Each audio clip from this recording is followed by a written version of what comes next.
मेरी Christmas नावाचा movie जो आहे मी बघितलेला आहे. या 12 जानेवारी रोजीच हा मूव्ही जो आहे रिलीज झाला होता आणि ओले आली हा मूव्ही बघितल्यानंतर मी हा चित्रपट देखील बघितला होता. तर त्याचा रिव्ह्यू मी या व्हिडिओमध्ये जे आहे ते करणार आहे. तर सुरुवातीला एक स्पॉइलर छोटंसं जर स्टोरी लाईन सांगायला गेलं तर या चित्रपटामध्ये काही नाही थोडेसेच कॅरेक्टर आहेत. ज्यामध्ये सांगायला गेलं तर एक विजय सेतुपती यांचं कॅरेक्टर आहे, कटरीना कैफ यांचं कॅरेक्टर आहे, एक मुलगी आणि एक त्यांचा नवरा. तर काही नाही बघा, एक सिंपल स्टोरी लाईन आहे. क्रिसमसच्या दिवशी विजय सेतुपती आणि त्यासोबत कटरीना कैफ यांची भेट होते आणि चांगली मैत्री जुळते. त्यानंतर कटरीना कैफ यांना मुलगी देखील आहे. तर मग या दोघं जण चांगलं मैत्री होते. सोबत त्याच्या घरी जातात कटरीना कैफच्या. एवढी स्टोरी लाईन जे आहे आपल्याला दाखवतात ते म्हणजे की इंटरव्हलपर्यंत.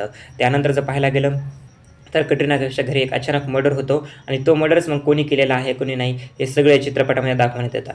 आणि सस्पेन्स जो आहे चित्रपट संपण्याच्या अगोदरच खरं जर बघायला गेलं तर समोर येतं की कोणी मर्डर केलेला आहे, कोणी नाही. आणि तुम्ही चित्रपट निरखून बघितला तर नक्कीच तुम्हाला समजेल की 2-4च कॅरेक्टर आहेत, त्यामुळे कोण मर्डर करू शकतो व कोणी नाही.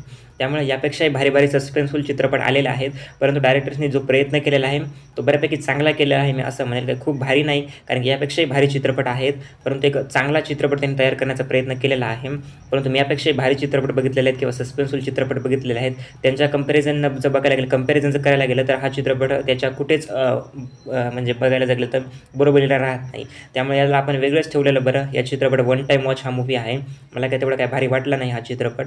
एक वन टाईम वॉच मूव्ही मला वाटलेला आहे. नक्कीच सस्पेन्सफुल चित्रपट आहे. सस्पेन्स चित्रपटामध्ये राहतो आणि तुम्हालाही नक्कीच वाटेल की कोणी मर्डर केलेला आहे, कोणी नाही. तर मी हा मूव्ही बघितलेला आहे. मी या चित्रपटाला 5 पैकी 3 स्टार रिव्ह्यू देतो. तुम्ही हा चित्रपट बघितलेला आहे का नाही नक्की मला कमेंट सेक्शनमध्ये सांगा. थँक्यू.